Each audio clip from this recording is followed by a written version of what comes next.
They refused to see him as more than just a pilot. By the time they realized who he really was, he had already pulled the trigger on their downfall. Jordan Richardson stepped out of his car, adjusting the cuffs of his tailored navy blue suit.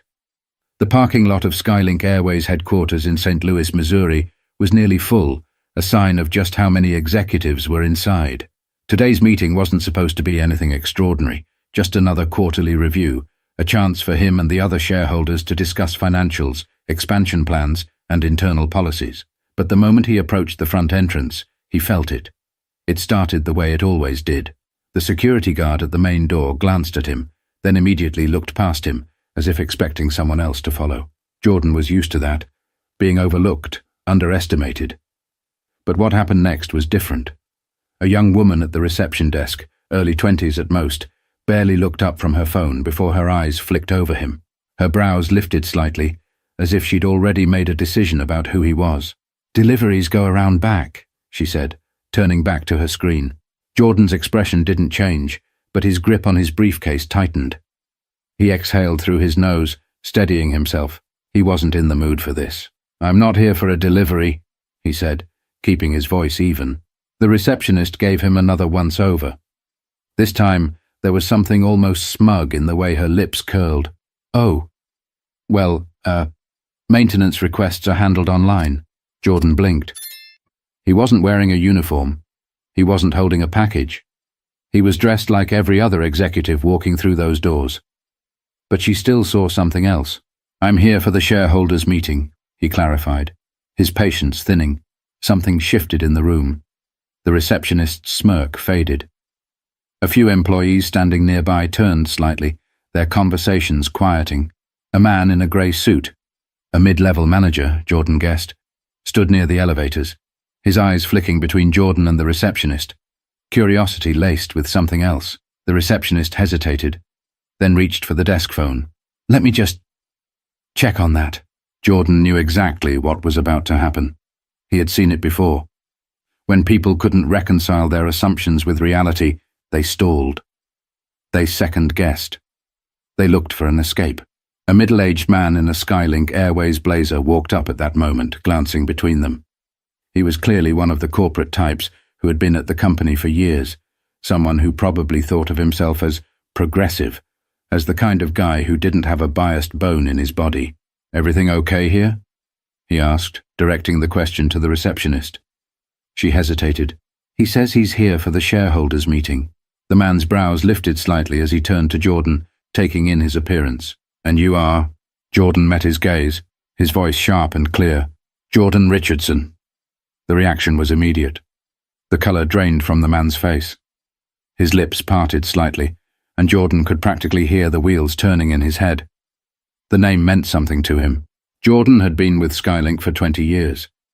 He had flown some of the most complex routes, trained dozens of new pilots, and played a direct role in the airline's expansion. More than that, he had invested millions.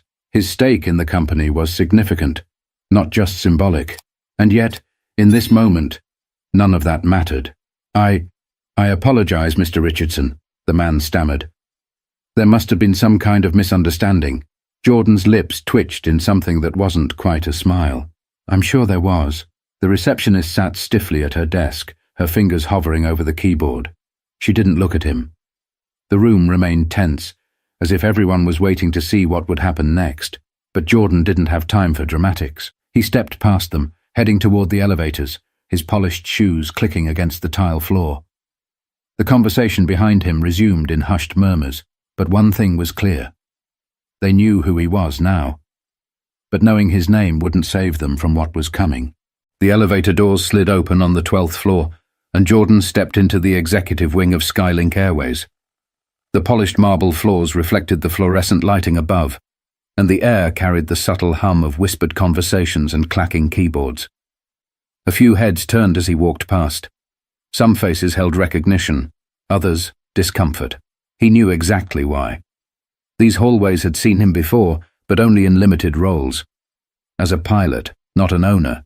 As an employee, not an investor. He reached the glass-paneled conference room and pushed open the door without hesitation. Inside, 6 men and 3 women sat around a long, glossy table, murmuring amongst themselves. They were the kind of people who spoke in measured tones, who wore expensive suits but no name tags, the kind of people who didn't like surprises. A man at the head of the table, Douglas Fairchild, Skylink's chief operating officer, was in the middle of a sentence when he noticed Jordan walking in. He faltered, his mouth half open, his blue eyes widening in barely concealed confusion. "Mr. Richardson," Douglas recovered quickly, clearing his throat. "We weren't expecting you." Jordan pulled out a chair and sat down, placing his briefcase on the table with deliberate ease. His fingers flipped the metal clasps open, but he didn't look away from the COO. "Why not?" Jordan asked, his voice smooth. A silence stretched across the table. Douglas shifted slightly, clasping his hands together. "Well, I mean, your attendance wasn't confirmed." Jordan cut him off. "I don't need to confirm. I own a substantial stake in this company. When decisions are made that affect my investment, I make it my business to be here." One of the women, a finance executive named Linda Greer, leaned forward, forcing a polite smile. "Of course, Mr. Richardson. We're happy to have you. We just assumed you were occupied with other duties, like flying your planes?" Jordan asked, arching a brow. An uncomfortable laugh rippled through the room. But he wasn't smiling.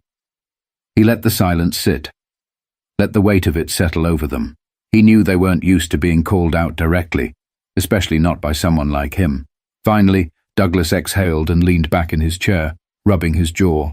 "Well," he said, shifting topics, "since you're here, I suppose you'll want an update on our operational strategy moving forward." Jordan tilted his head. "I'd like an update on something else first." Douglas blinked. "Which is?" Jordan reached into his briefcase and pulled out a neatly stacked, stapled document. He slid it across the table toward Douglas. The COO hesitated before picking it up. As soon as he read the first line, his face stiffened. It was a detailed report. Not about finances, not about expansion, but about discrimination complaints, filed by employees, pilots, flight attendants, maintenance crew, all citing systemic bias at multiple levels of the company. Jordan watched as Douglas swallowed hard, flipping through the pages. The room, which had been filled with the rustling of papers and the occasional cough just moments ago, was now eerily silent. Finally, Douglas set the packet down, exhaling slowly. "This is quite the accusation." "It's not an accusation," Jordan corrected. "It's documented fact." One of the other executives, Mark Waller, the VP of Operations, scoffed. "Look, Jordan." He hesitated, then reworded. "Mr. Richardson, this is the airline business. We hire based on experience and skill. We don't have time for social grievances." Jordan's jaw tightened. He leaned forward, resting his elbows on the table. "So you're saying the dozens of complaints filed by your own employees, complaints you never addressed, are just grievances?" Mark hesitated. Jordan didn't give him time to recover. "Let me put it another way. If these complaints were from your son, your daughter, would they still be just grievances?" Mark didn't answer. Jordan let that hang in the air before straightening. "I suggest you take another look at that report. Because this isn't just an internal matter anymore." Douglas's forehead creased. "What do you mean?" Jordan tapped the table with 2 fingers, slow and deliberate. "I mean, I've been watching this company from the inside for years. I've seen how you promote, how you evaluate, how you dismiss, and I've had enough." The room tensed. Douglas exhaled sharply. "All right, Mr. Richardson. What exactly do you want?" Jordan's next words made the entire table stiffen. "What I want," he said, "is about to change the future of Skylink Airways." But they had no idea just how deep the impact was about to be. The weight of Jordan's last words still hung in the air. The executives at the table exchanged glances, but no one spoke first. That was the thing about power. Most people in the room were only comfortable when they were the ones wielding it. Right now, Jordan was the one holding all the cards. Douglas Fairchild, the COO, was the first to shift in his seat. His fingers tapped lightly on the table, a nervous tick that betrayed his attempt at keeping a neutral face. "Mr. Richardson," he started, "we take these matters very seriously. If there have been any oversights in our hiring or promotion processes, we're more than willing to—" Jordan held up a hand. "Stop." Douglas froze. Oversights aren't the issue. An oversight is forgetting to include someone on an email. What I'm looking at is intentional neglect. The temperature in the room dropped a few degrees. Jordan turned to Linda Greer, the finance executive, and flipped to one of the pages in the report. Linda, tell me something. Why is it that, out of the 428 pilots currently employed by Skylink Airways, fewer than 6% are black? Linda's lips pressed together. She glanced at Douglas as if searching for backup. Jordan continued before she could come up with a careful corporate response. And why is it that in the last 5 years, out of all internal promotions to captain, 0 were given to black pilots who had more flight hours than their white counterparts? A shift in the atmosphere. Eyes darted. A throat cleared. No one wanted to be the first to say what they were all thinking. Jordan leaned back. I'll tell you why. Because the culture you've built, whether you want to admit it or not, was never designed to be fair. Mark Waller, the VP of Operations, finally cracked. He let out a short, irritated laugh and shook his head. Jordan, Mr. Richardson, come on. These kinds of numbers exist everywhere. It's the industry. Jordan tilted his head slightly. Is it? Mark scoffed. Yes. Look, this is about qualifications, not race. We pick the best. If the best pilots are white, what do you want us to do? Lower our standards? A low hum of agreement passed through the table. Subtle. Quiet. But there. Jordan felt something sharp cut through his chest. He had heard variations of this argument his entire career. It was always dressed up in different words wrapped in corporate language coated in professionalism. But at its core, it was always the same excuse. Jordan nodded slowly. Interesting. He reached into his briefcase again, pulling out another stack of papers. This time, a different kind of report. He slid it down the table, right in front of Mark. I had a feeling someone would say that, he said smoothly. So I had an independent firm run a data comparison on your hiring trends over the last decade. Here's what they found. Mark frowned but picked up the document. His eyes scanned the first few pages. Then his posture shifted. Jordan watched as realization dawned. That's a breakdown of every single applicant to Skylink Airways over the last 10 years. And what you'll see, Jordan continued, is that black applicants had higher average flight hours than white applicants who were hired over them. You'll also see that, on multiple occasions, experienced black pilots were passed over for promotion in favor of white pilots with fewer flight hours, more failed simulator tests, and weaker supervisor evaluations. Mark's throat bobbed. Jordan gave it a second to sink in before going for the final push. And just so we're clear, he said, voice like steel, this isn't just my conclusion.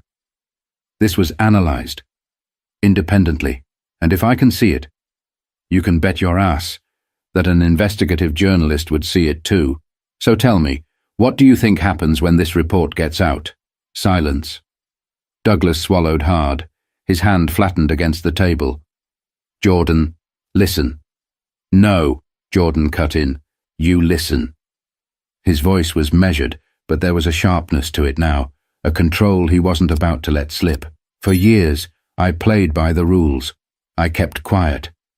I let things slide because I thought, maybe if I just prove myself, maybe if I just work twice as hard, things will change. He shook his head. But they didn't. Jordan placed both hands on the table and leaned forward slightly. This report? He tapped the stack of papers. This is just the beginning, because I'm done waiting for this company to fix itself. He let that hang in the air, watching as the reality of the situation sank into the room, but they still didn't realize just how bad things were about to get. The tension in the boardroom was suffocating. No one spoke. No one dared to look Jordan directly in the eye. The weight of cold, hard facts sat in front of them, and for once there was no corporate jargon to hide behind. Douglas Fairchild shifted uncomfortably, his fingers twitching against the table. Look, Jordan. We recognize that these numbers aren't good. Jordan tilted his head. Not good? He let out a short breath. Douglas, these numbers don't just look bad. They are bad. And they're not just numbers. They're people. Qualified, experienced professionals who were overlooked because this company runs on the same old tired system that protects people like you. Douglas's lips pressed together. All right, he said slowly, carefully. Then tell us. What do you want? Jordan didn't answer immediately. Instead, he let his eyes roam across the faces at the table.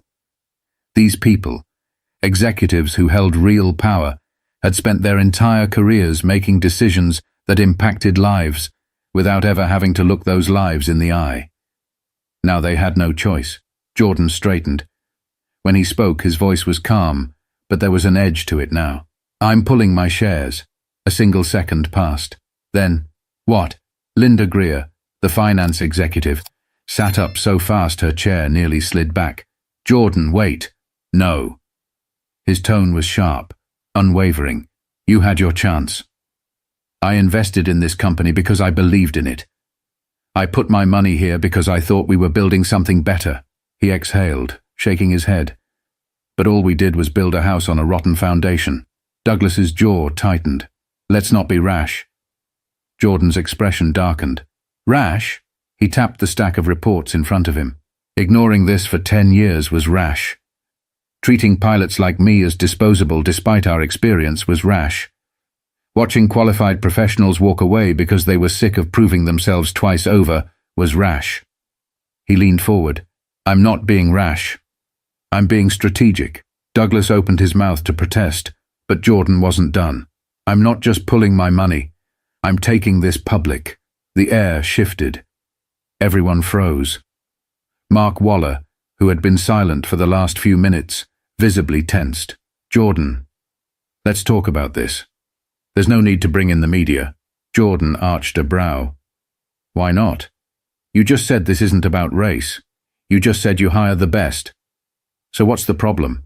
No one had an answer for that. Jordan continued. "Because the way I see it, if there's nothing to hide, you wouldn't care who saw this data." He tapped the stack of reports again. "But the fact that you don't want this getting out, that tells me everything I need to know." Douglas exhaled sharply, shaking his head. "Jordan, listen. Skylink is growing. We're expanding to new markets. We have a reputation to uphold. Do you know what happens if investors get spooked?" Jordan stared at him. "Oh, I know exactly what happens." The moment stretched. Then he said the words that made Douglas go pale. "I've already spoken to several key investors." Jordan's voice was steady, controlled, deadly. "Told them everything. Showed them the numbers. Some of them are just as disgusted as I am. Others, they don't care about morality, but they do care about bad press." Silence. Linda's face drained of color. "Jordan, when did you—" "This morning." A low, weighted pause settled in the room. Jordan could see it now. The way realization dawned on them all at once. The decision had already been made. Douglas's lips parted, but no words came out. His hand tightened into a fist on the table. Jordan studied him for a second. Then, with the ease of a man who had just won a game no one else knew they were playing, he stood up. "I suggest you start drafting statements now," he said, slipping his briefcase shut. "Because once this goes public, Skylink will be in free fall." He turned toward the door. Douglas shot up from his seat. "Jordan, wait." Jordan paused. Douglas inhaled sharply, his jaw clenched. "There has to be another way." Jordan looked over his shoulder. "You had another way. You just chose not to take it." He walked out without another word. And what came next would be the beginning of Skylink's downfall. By the time Jordan stepped out of Skylink Airways headquarters, the wheels were already in motion. The first investor call came before he even reached his car. Thomas Klein, a major shareholder, had caught wind of the internal meeting and wanted to know if the rumors were true. Jordan didn't mince words. "They're true," he said plainly, standing in the parking lot with his phone pressed to his ear. "And I guarantee it's going to get worse." Klein was silent for a moment. "How much worse?" Jordan checked his watch. "Give it 48 hours. And he wasn't wrong. That night, a confidential leak hit multiple news outlets. An unnamed insider, though Jordan knew exactly who, had tipped off Bloomberg, Forbes, and CNN about the racial discrimination report inside Skylink. The story was still developing, but the headlines spoke for themselves. Whistleblower exposes Skylink Airways' history of bias in hiring and promotion practices. Skylink Airways accused of systemic discrimination. Major shareholder pulls investment. CEO remains silent as Skylink faces backlash over alleged racial disparities in workforce. The stock market reacted immediately. By noon the next day, Skylink shares had dropped 14%. A hit no one in the company had seen coming. Panic set in. Executives scrambled to contain the fallout, but it was too late. The story was already viral, flooding social media with pilots, flight attendants, and airline workers sharing their own experiences with the company. Then came the lawsuits. By the end of the week, 3 former employees had filed discrimination claims against Skylink Airways, citing wrongful termination and career obstruction. Legal analysts were already predicting a class action suit, and Jordan was watching it all unfold exactly as he expected. But it was the press conference that sealed Skylink's fate. The scene outside Skylink's headquarters was a media frenzy. Reporters crowded behind steel barricades, cameras flashing as Douglas Fairchild, the COO, stepped up to the podium. His usual polished demeanor was cracked. He looked exhausted, the weight of the last few days clearly pressing down on him. Jordan stood at a distance, arms folded, watching. Douglas cleared his throat. "Good afternoon," he began, his voice tight. "I want to address the recent allegations regarding hiring practices at Skylink Airways. Let me be clear. Our company does not and will never condone discrimination in any form." Jordan almost laughed. Douglas continued, reading off a carefully prepared statement. "We are conducting a thorough internal investigation and have engaged an independent review board to evaluate our practices." Translation: "We got caught, and now we're scrambling." But what no one expected was the moment when a reporter cut him off. "Mr. Fairchild," a journalist from the Washington Post interjected, "are you aware that multiple Skylink employees have already confirmed their experiences of discrimination on record? Some of them even claim they reported concerns to HR years ago and were ignored." "Are you calling them liars?" Douglas hesitated. That hesitation cost him everything. The media smelled blood. Reporters started shouting over each other, demanding answers. The press conference spiraled out of control in real time. Within hours, the clip of Douglas stammering, sweating, dodging questions was all over the internet. By morning, more sponsors had pulled out. By evening, several high-profile partnerships had severed ties. By the end of the second week, Skylink had lost over 40% of its value in the stock market. The board of directors had no choice. Douglas was forced to resign. Other top executives followed. And just like that, Skylink Airways was in freefall. Jordan stood in his office, watching the news coverage unfold. He had done what he came to do. He had exposed the truth. But this wasn't just about revenge. It was about something much bigger. But the conversation that had started, that was far from over. The final blow to Skylink Airways came on a Monday morning. A court filing confirmed that a class action lawsuit had been approved. Not just from former employees, but from passengers who claimed they had also faced discrimination while flying with the airline. Jordan sat at a cafe near Lambert International Airport, sipping his black coffee as his phone vibrated with another notification. The airline's stock had plummeted another 12% overnight. He had seen this kind of downfall before, but never so personally. A familiar voice pulled him from his thoughts. "I figured I'd find you here." Jordan looked up to see Lisa Beckett, an aviation journalist who had been following the case from the start. She set her bag down across from him and raised a brow. "You don't seem too surprised." Jordan smirked. "You always show up when there's a storm." Lisa shrugged. "What can I say? I chased the truth." She leaned in slightly. "Tell me something, though. Now that Fairchild is out, now that Skylink is practically finished, do you feel like you've won?" Jordan exhaled slowly, rolling his coffee cup between his hands. This was never about winning. Lisa studied him. Then what was it about? Jordan leaned back. He had spent years watching talented pilots who earned their place, get pushed aside. He had spent years watching doors stay locked, no matter how much experience someone had. This was about breaking a cycle, he said finally. Lisa tilted her head. "And do you think you did?" Jordan thought about it. Skylink would never recover. That much was certain. The name was too tarnished. Investors had already pulled out. Other airlines were rushing to distance themselves, putting out statements about commitment to diversity and equal opportunities. Things they should have been doing all along. Would it fix everything?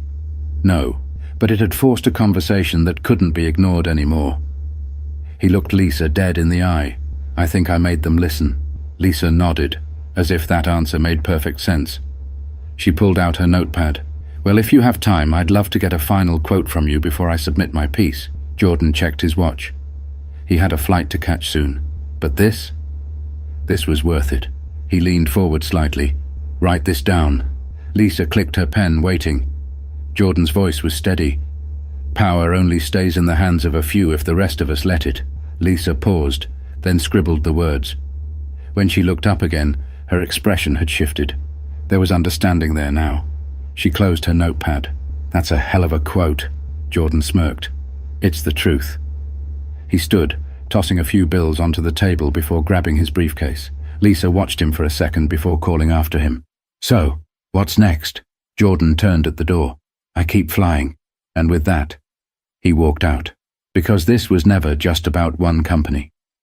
This was about change that would last long after he was gone. If this story made you think, if it made you question the way things are, then that's exactly the point. True change doesn't happen when we stay silent. It happens when we demand better.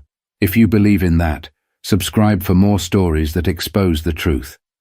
And remember, real power is knowing when to use your voice.